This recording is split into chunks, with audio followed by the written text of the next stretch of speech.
जब उस जलसे में गया ना, आपसे भी तकलीफ, मुझे एक शख्स ने चलते चलते एक बात बताई। मैं कोई बात कह रहा था, उसने कहा ये भी कोई ताज्जुब की बात है। मैंने कहा फिर? कहने लगे फिर ताज्जुब की बात तो ये है कि सगे बाप और चचा ने मिलकर के ना 8 साल की बच्ची का कत्ल किया। रूह कांप गई। बहुत गौर से मेरी बात सुना।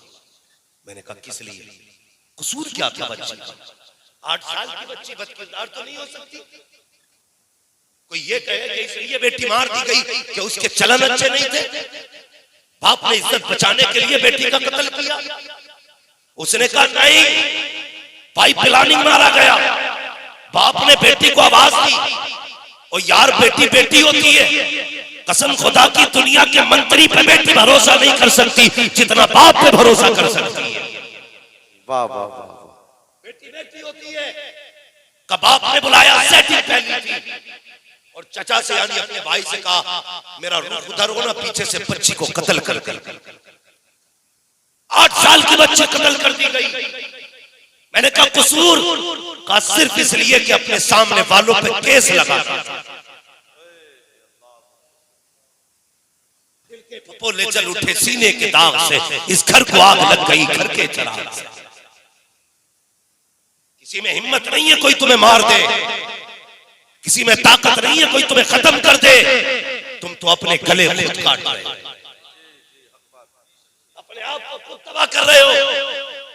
8 साल की बेटी का कसूर क्या था? यही कि वो बेटी है, या इसलिए उसका इस्तेमाल किया गया कि वो जाएगी तो जहेज लेकर के जाएगी। और खुदा के बंदे बता तो सकी, जो तुमने अपने सामने के कलमा पढ़ने वालों को फंसाने के लिए एक बेटी का कत्ल किया, पहला जुर्म तो तुमने ये किया है, बेकसूर बेटी को कत्ल किया। क्यों भूल गया? वइदल मौऊदतु सुइलत बिअय्यि ज़ंबिन क़ुतिलत। क्या तुमने कुरान नहीं पढ़ा है? यही बच्ची अल्लाह की अदालत में खड़ी होगी। मुस्तफा भी होंगे, फातिमा ज़हरा भी होंगी, गौसुल वरा भी होंगे, हसनैन करीमैन भी होंगी, सैयदा ज़ैनब भी होंगी। उस वक्त में बच्ची अपने बाप और चचा का गिरबान पकड़ेगी और कहेगी पता कौन सा कसूर था मेरा, किस खता पे मुझे कत्ल किया गया था। हाँ हाँ, ये जुर्म की सजा इतनी बड़ी है, कोई बचाने वाला नसीब नहीं होगा। आज कत्ल नहीं है, अपनों को फंसाने के लिए झूठ का सहारा। तुझे क्या लगता है किसी को खबर नहीं होती है जब कोई बेगुनाह मुसलमान फंसता है? किसी को खबर हो न हो, मदीने वाले मुस्तफा को खबर हो जाया करती है। हाँ हाँ मेरे भाई, अपनों को फंसाने के लिए झूठ का सहारा न लेना। और तुझे क्या पता है जब कोई बेगुनाही कैद में रोया करता है, इधर ये तड़पता है, उधर मदीने वाले मुस्तफा का दिल तड़पा करता है। इस उम्मत को किस प्यार से बनाया था मुस्तफा ने, हमने क्या कर डाला है उम्मत का? अपनों अपने के खिलाफ खड़े हो गए, अपनों के मुकदमे अपनों के खिलाफ है। कचहरियां जाकर के देखो तो मुसलमान मुसलमान का दुश्मन है, जेलों में जाकर के देखो तो सगों ने सगों को जेल में डाला है। और तुझे क्या पता जब कोई कैद के अंदर होता है बच्चे कैसे यतीमों की तरह जिंदगी गुजारते हैं। कोई जाकर के बच्चों को देखे। मैं एक होटल पे खाना खाने गया, मैंने इतने छोटे बच्चे को, 6 साल उम्र बच्चे की थी हजरत, मैंने उसको प्लेट उठाते देखा। मैंने कहा इस बच्चे को कौन लेकर के आया, क्यों ये काम कर रहा है? बच्चे को मैंने करीब बुलाया, मैंने कहा बेटे तू काम क्यों कर रहा है, तेरे बाप का क्या नाम है? उसने नाम बताया। मैंने कहा है तेरे बाप का? मेरे बाप जेल में है। मैंने होटल वाले से पूछा यार इसके बाप ने कौन सा जुर्म किया है जो वो जेल के अंदर है? उसने कहा मौलाना साहब हजरत बात ये है इसके बाप को झूठे कोकशी के केस में फंसाया गया है। और खुदा के वास्ते किसी बच्चे को यतीमी की जिंदगी गुजारने पे मजबूर ना करना। किसी बच्चे को तुम कमजोरी बचपने की उम्र में जो प्यार की उम्र है उसमें उससे मेहनत ना कराना, उसको रोने पे मजबूर ना करना, वरना याद रखना वो ऐसा कादिर मुतलक है। तू तो जेल में डाल के बच्चों को यतीम बना रहा है, वो तुझे कब्र में डाल के तेरे बच्चों को यतीम बनाएगा। और सुन तो सही, जब कैदी के बच्चे रोते हैं तो आंसू पोंछने वाले मिलते हैं, लेकिन अगर किसी बेकसूर के बच्चे रोएंगे आंसू पोंछने वाले मिलेंगे। मगर जब तू कब्र में डाला रुला जाएगा, अल्लाह इतना रुलाएगा कोई आंसू पोंछने वाला नसीब नहीं होगा। तब खुदा कहेगा बुला अपने हामियों को, बुला अपने रफीकों को, बुला उन पुलिस वालों को जिन्होंने पैसे खा करके झूठे केस बनाए थे। वहां किसी की हुकूमत नहीं चलेगी, अगर चलेगी तो खुदा की चलेगी, बाकी किसी की नहीं चलेगी। इसलिए कहता हूं आज ले उनकी पनाह, आज मदद मांग उनसे, कल न मानेंगे कयामत में अगर वाह वाह, नारे तकबीर, नारे रिसालत, नारे गौसियत, मसलके आला हजरत, फैज़ाने आला हजरत, बस्ती बस्ती करिया करिया, हजरत अल्लामा मुफ्ती हम्माद रज़ा साहिब क़िबला। सुभान अल्लाह, सुभान अल्लाह। सफों में इत्तेहाद पैदा करो, सफों में इत्तेफाक पैदा करो। और यार आज तेरी वजह से किसी का बच्चा होटल पे बर्तन धो रहा है, कल खुदा ना करे तू कब्र में लेटा हो और तेरा 6 साल का बच्चा किसी की झूठी प्लेट उठाए, तो बता तेरे जिगर पे क्या गुजरेगी। क्यों नहीं है हमारे दिलों में रहम? हम सिर्फ कोरे कपड़े पहनने के रह गए, ऊपर से सफेद कपड़े, अंदर से काला दिल लिए घूम रहे हैं। अंदर से दिल काले हो गए, किसी के दिल में रहम नाम की चीज नहीं रहती, किसी में वफा नहीं है। तुम्हें पता है जब जंगे बदर हुई थी और उसमें कैदी बना के दुश्मन लाए गए थे, तो जानते हो, तुम्हें बताऊं मेरे हुजूर का किरदार क्या है और इस्लाम क्या है। हुजूर के दुश्मनों को कैदी बना के लाया गया, तो कुछ कैदी ऐसे थे, आपको ना आपके चचा की आवाज, अपने चचा की आवाज कानों में आई, किस चीज की? कराहने की, आह की आवाज आई। हुजूर पूरी रात नहीं सोए। सहाबा ने कहा या रसूल अल्लाह क्यों नहीं सोए?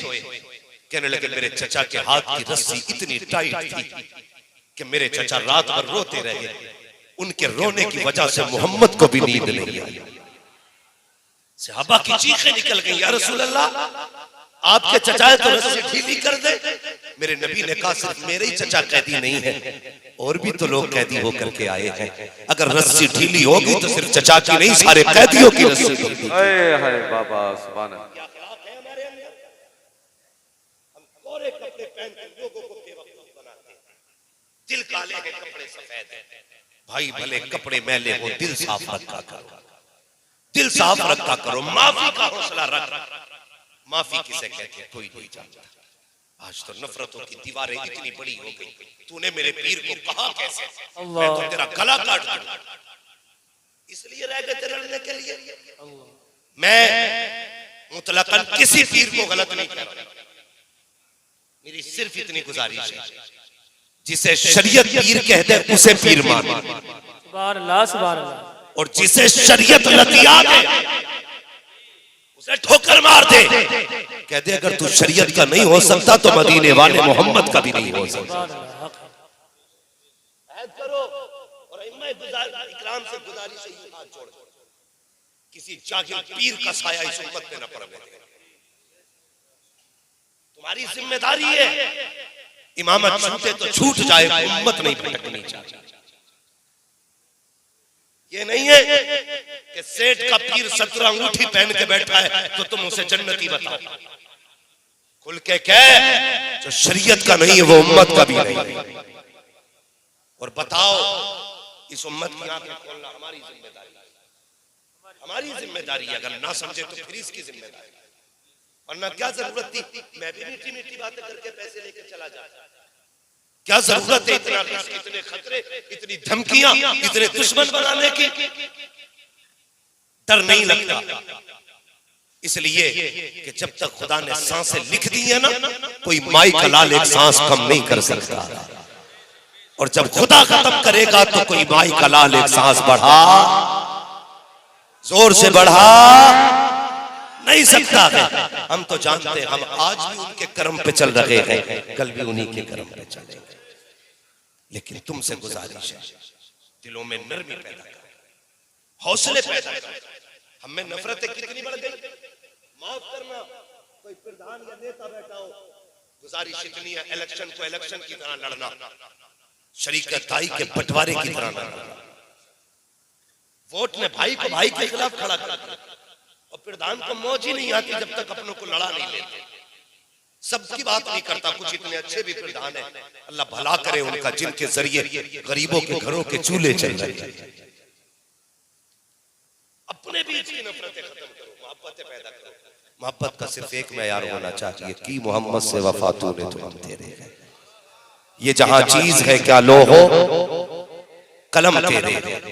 आज ना हम अपनों का ईमान नहीं रखते, अपने अपने के दुश्मन हो गए, अपनों के खून के प्यासे। मजाल है भाई, इतनी सी जमीन टेढ़ी करके नाप दे, इतनी सी है, बंदूक लेके खड़ा ना लगाइए, अभी कान पे मारूंगा। सगों ने सगों का खून बहाया। जरा दिल पे हाथ रखे सारे लोग, सोचे। आज जो भाई हमारे सामने खड़ा है ना, कल भी यही भाई था ना। जब हम छोटे थे अकील भाई, हम अपने भाई को छोड़कर खाना तक नहीं खाते थे। माँ कहती थी बेटे शाम हो गई खा ले, हम कहते माँ मेरा भाई नहीं आया है, जब वो आएगा मैं तब खाना खाऊंगा। अगर कोई भाई को तमाचा मार दे और वो कहते अभी अपने बड़े भाई को बुला के ला रहा हूं, तो बड़े भाई के पास दौड़ के जाके कहता था मुझे फला ने मारा है। तो यार वो 3 फीट का भाई 5 फीट के आदमी से लड़ जाता था। तेरी हिम्मत कैसे हो गई, तूने मेरे भाई पे हाथ उठा दिया। कसम खुदा की ये रिश्ते थे हमारे। यार वो बचपन कितना अच्छा था जो सच्चा था। आज जवानी कितनी बुरी हो गई कि जवानी झूठी हो गई। हम जितने बड़े हो गए इतने बुरे होते जा रहे। जमीनों के लिए झगड़े, दुकानों के लिए झगड़े, जायदाद के लिए झगड़े। कौन सा झगड़ा? नए कपड़ों का झगड़ा, गरीबी की गुर्बत का झगड़ा, अमीर की शोहरत का झगड़ा। सारे झगड़े हमारे बीच, सारे झगड़े हमारे बीच। अल्लाह अकबर। और बाकी बची थी बात, उम्मत तो तबाह हो ही रही थी, बाकी आकर के एक इतना आ गया जिसने राफियत के फिरके को इतना गरमा दिया है कि उम्मत आज उस जगह खड़ी है, समझ में नहीं आ रहा है जाए तो कहां जाए। मैं नहीं कहता आपसे क्या आप बरेलवी होके सुने या शिया होके सुने या सुन्नी होके सुने, मैं बस इतना कहता हूं हुजूर के गुलाम बन के सुने, हुजूर के गुलाम बन के सुने। वो लोग कारी साहब जिन्होंने नबी के अबू बकर को भौंका, नबी के उमर को गाली दी, आज वो कुत्ते ये चाहते हैं खुतबे से भी इन दोनों के नाम निकाले जाए। कसम खुदा की तेरी नस्लें मिट सकती है, जब तक अबू बकर उमर नबी के पहलू में रहेंगे तब तक उनका तज़किरा मस्जिद के खुतबों में होता रहे। नारे तकबीर, नारे रिसालत, जश्ने गौसुल वरा, अज़मते सहाबा, मकामे सहाबा। आला हज़रत से झगड़े का मतलब जानते हो? चिढ़ के आला हज़रत से। जी जी, आला हज़रत किसान थे नहीं, बिजनेसमैन थे, सर्विसमैन थे, सिर्फ एक काम करते थे आला हज़रत हुजूर की चौखट पे बैठ के उनकी नौकरी किया। ये काम था आला हज़रत। और चिढ़ की वजह क्या थी? आला हज़रत ने हर कुत्ते के चेहरे से नकाब पलटा, हर मक्कार के चेहरे से नकाब पलट के उम्मत को दिखा दिया। इससे भी बचना, ये चकड़ाल भी ये तस्वीर लेके आया, इससे भी बचना। ये जुब्बाई है मुसल्ला लेके आया, इससे भी बचना। ये वहाबी है कुरान लटका के लाएगा, ये अहले हदीस है ये अब गड्ढा बना के लाएगा। यही तो चिढ़ है। बात गरीब नवाज से चिढ़ क्यों नहीं भाई? साबिर पाक से जलन क्यों नहीं है? वारिस से पाक से जलन क्यों नहीं है? मुझे बताओ मदारे पाक से क्यों नहीं चिढ़ते? इसलिए कि इन्होंने पर्दे नहीं उठाए गए। झगड़ा उससे है जिसने छठी का दूध याद दिलाया। वाह वाह। और अगर ये समझते हो ना किसी एक को मार के मसला के आला हज़रत दब जाएगा, तो कसम खुदा की इस्लाम की फितरत में कुदरत ने लचक दी है, जितना के दबाओगे उतना ही हराम। यही झगड़ा है। अगर कोई बंदा ये कहे कि मैं आला हज़रत को नहीं मानता, अगर कोई ये कहे मैं आला हज़रत को नहीं मानता, तो समझ जाना कुछ दाल में काला है, कुछ दाल में काला है। भाई दाल में कुछ गोरा बचा है, बाकी तो काली हो चुकी। अल्लाह भला करे। मेरी गुजारिश ये रहती है हमारा रिश्ता हुजूर से मजबूत रहना चाहिए, हुजूर से रिश्ता मजबूत रहना चाहिए, इसलिए कि जान है इश्क मुस्तफा। रोज फजू करे खुदा, जिसको वो दर्द का मजा नाजे दवा उठाएगी। जानते हो ये झूठ बोलते कुत्ते और कहते हैं कि नबी के अबू बकर ने हक मारा, खलीफा बिला फसल अली है। अल्लाह गारत करे ऐसे लोगों को, कसम खुदा की। जानते हो हुजूर जब बिस्तरे अलालत में थे, क्या फरमाया था? आयशा, अपने बाबा से कहो कि वो नमाज पढ़ाएं। सुभान अल्लाह।